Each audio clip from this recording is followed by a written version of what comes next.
Selamat datang di Kampus Pejuang Pendidik, Pendidik Pejuang.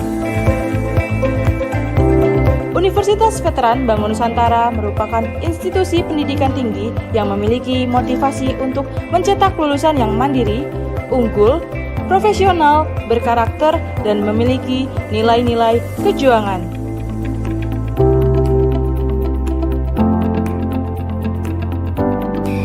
Saya Rektor Universitas Veteran Bangun Nusantara, Profesor Dr. Farida Nugrahani Magister Humaniora.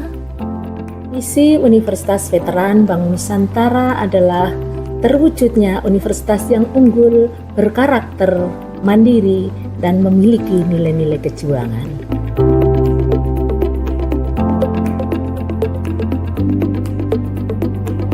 Univet bisa, Univet jaya, Univet unggul luar biasa.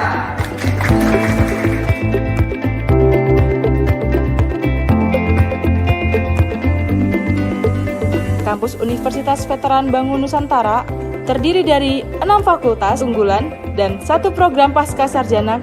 Univet Bantara memiliki peringkat ke-97 antar perguruan tinggi se-Indonesia, dilansir melalui website EduRank.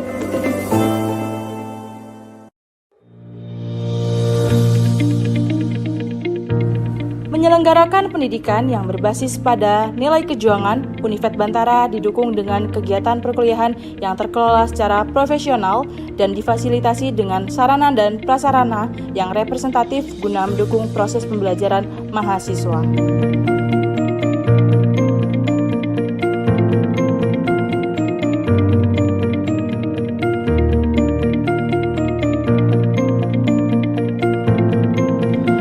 Univet Bantara secara intens melaksanakan penelitian guna menunjang pengembangan iptek dan sosial budaya sekaligus sebagai wadah untuk memberikan kompetensi serta keahlian khusus untuk mahasiswa dalam menyongsong masa depan yang penuh dengan tantangan.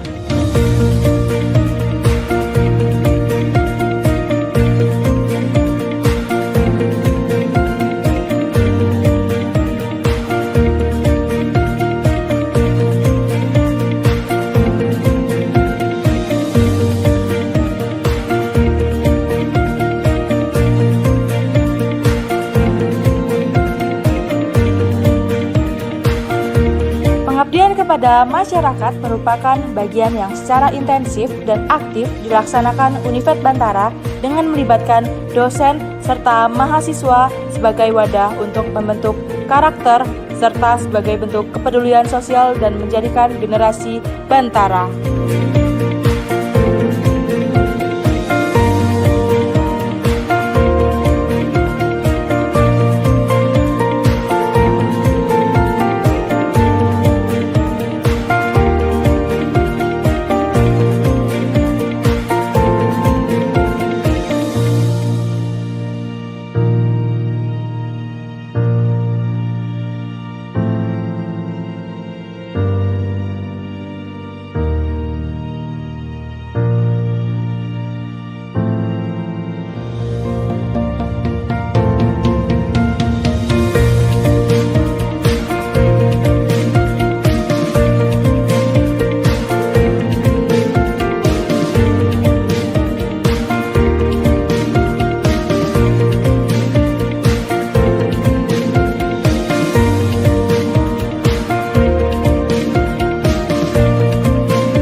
Assalamualaikum warahmatullahi wabarakatuh. Salam sejahtera untuk kita semua. Terima kasih atas kesempatan yang telah diberikan kepada saya.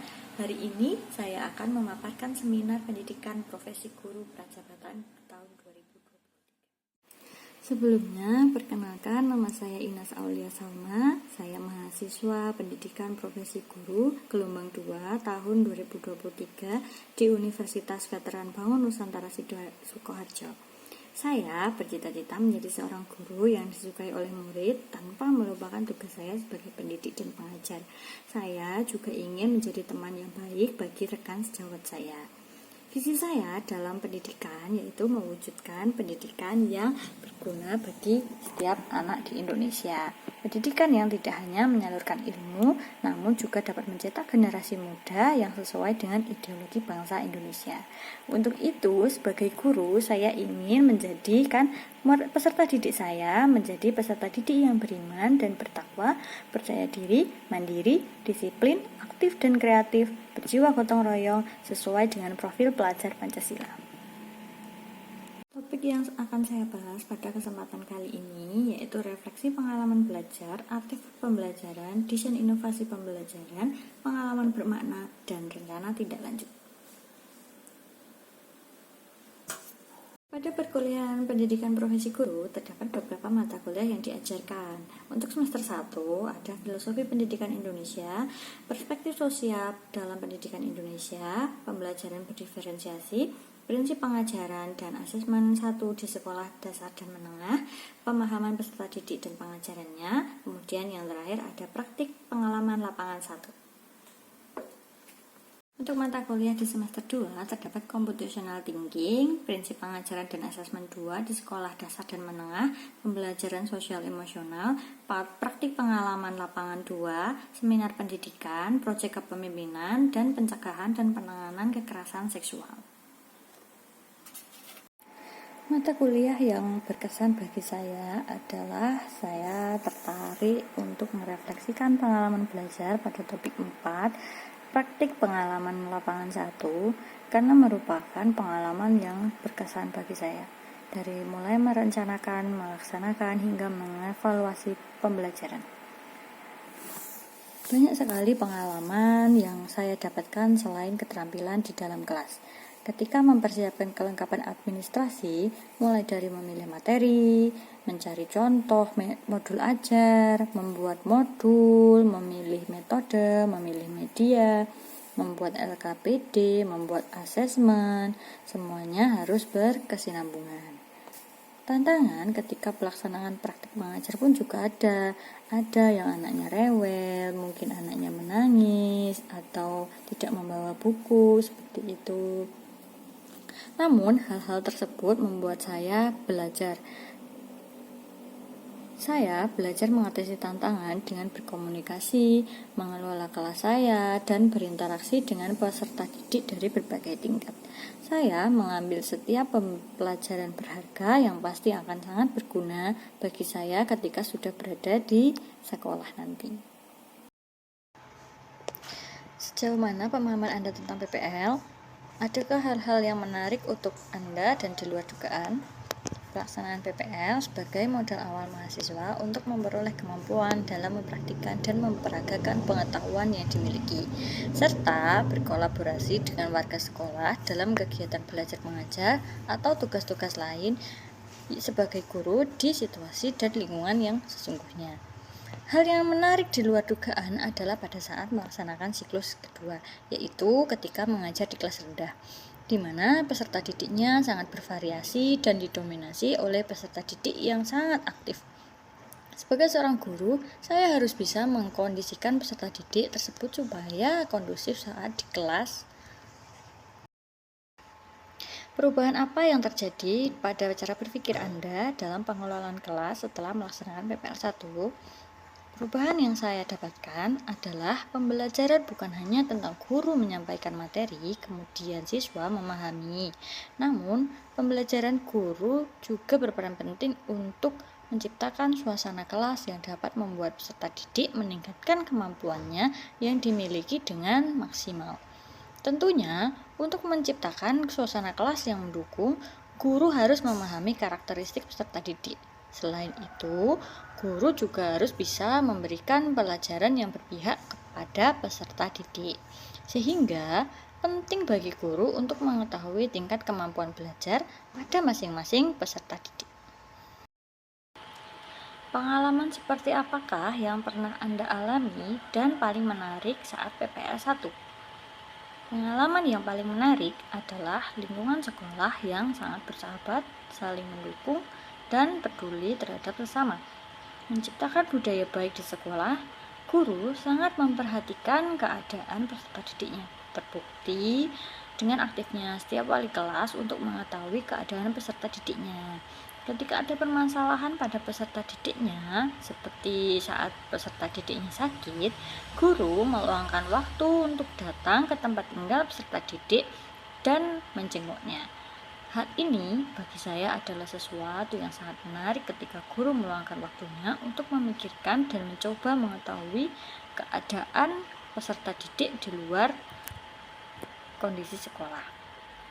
Kejadian ini membuat saya belajar bahwa menjadi guru bukan hanya sekedar mengajar, tetapi juga harus menjadi orang tua yang baik untuk semua peserta didiknya di kelas. Bagaimana strategi Anda mengatasi kesulitan selama pelaksanaan kegiatan PPL 1? Kegiatan yang terjadi selama masa pelaksanaan PPL 1 dapat diatasi dengan koordinasi dan komunikasi yang baik. Menjalankan koordinasi dan komunikasi yang baik dengan guru atau peserta didik akan memudahkan kita untuk mengatasi setiap permasalahan yang terjadi. Dengan kedua hal tersebut, kita dapat mengetahui faktor-faktor penyebab permasalahan dan meminta solusi yang tepat untuk mengatasi permasalahan yang dialami. Misalnya, terjadi permasalahan dengan ketidakkondusifan kelas saat mengajar. Masalah tersebut saya coba komunikasikan dengan guru pamong untuk mengatasi hal tersebut. Selain itu, koordinasi dengan guru juga diperlukan untuk menyelaraskan dan menentukan strategi yang tepat dalam mengatasi masalah tersebut. Bagaimanakah perasaan Anda ketika mengalami hal-hal tersebut? Ketika mengalami hal tersebut, perasaan saya itu adalah bimbang dan ragu dalam menentukan dan mengambil keputusan yang bisa mengatasi masalah tersebut. Merasa khawatir jika keputusan masalah tersebut yang akan memperburuk situasi. Maka pentingnya koordinasi dan komunikasi dengan guru untuk dapat belajar dari pengalaman guru terkait permasalahan yang terjadi. Hal tersebut dapat menambah kepercayaan diri dan pengetahuan dalam bersikap dan mengambil keputusan yang tepat terhadap suatu permasalahan. Menurut Anda, terkait pengalaman dalam PPL 1 tersebut, hal apa sajakah yang sudah baik dan adakah yang perlu diperbaiki?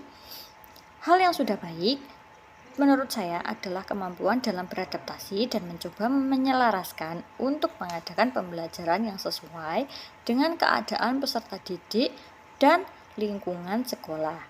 Sedangkan hal yang perlu diperbaiki adalah praktik pembelajaran yang lebih mengintegrasikan penggunaan teknologi dalam penggunaan media pembelajaran yang interaktif, kreatif, dan inovatif, sehingga menciptakan pembelajaran yang lebih efektif dan menyenangkan. Artefak pembelajaran yang saya pilih, saya ambil dari salah satu perangkat ajar yang telah saya buat dan refleksi pembelajarannya. Artefak pembelajaran mana yang dapat saya jadikan bukti dukung hasil refleksi pengalaman belajar? Yang pertama, ada modul ajar. Modul ajar membantu saya melaksanakan pembelajaran dengan urut dan runtut sesuai dengan tujuan yang sudah saya buat sebelumnya. Yang kedua, ada bahan ajar. Bahan ajar saya berupa presentasi yang dibuat melalui Canva yang didesain dengan penuh warna dan menarik perhatian peserta didik. Yang ketiga, ada refleksi pembelajaran. Refleksi pembelajaran berisi evaluasi hasil pembelajaran yang telah saya lakukan. Meskipun ada beberapa kendala atau perbaikan yang harus saya lakukan, namun dapat berjalan dengan baik. Berlatar belakang dari penggunaan media yang berupa buku ajar, Ketika praktik mengajar, saya menggunakan media bahan ajar yang saya buat melalui Canva. Tayangan materi dibuat semenarik mungkin untuk menarik perhatian dan minat belajar peserta didik. Hasilnya, anak-anak dapat lebih fokus dalam memperhatikan materi yang saya sampaikan. Selain menggunakan Canva, saya juga menggunakan S-Breaking sebagai penyegaran agar anak-anak kembali fokus pada pembelajaran.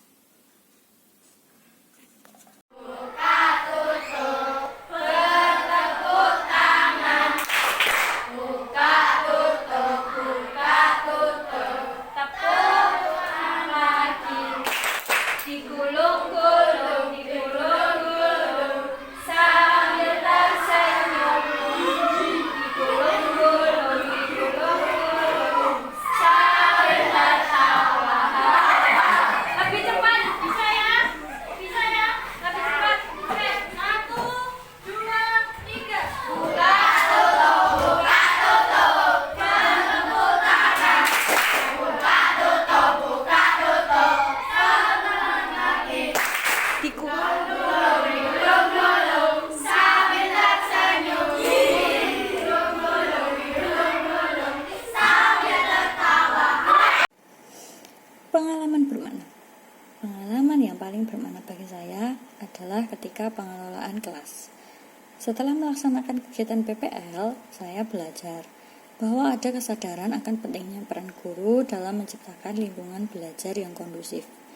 Pengelolaan kelas tidak hanya terbatas pada penyusunan materi yang menarik, namun juga membangun hubungan yang positif dengan peserta didik. Menyusun perencanaan pembelajaran yang tepat dan memahami kebutuhan peserta didik serta mengadaptasi metode pembelajaran sesuai gaya belajar mereka.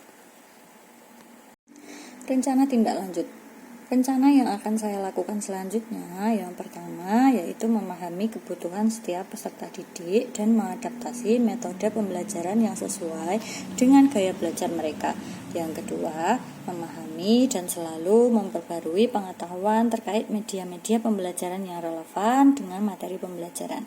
Yang ketiga, mempertahankan minat belajar peserta didik dan mencegah pembelajaran yang monoton.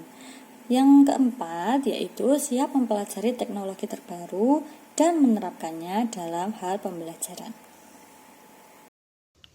Sekian yang dapat saya sampaikan. Apabila ada kurangnya, saya mohon maaf. Wabillahi taufik wal hidayah. Wassalamualaikum warahmatullahi wabarakatuh.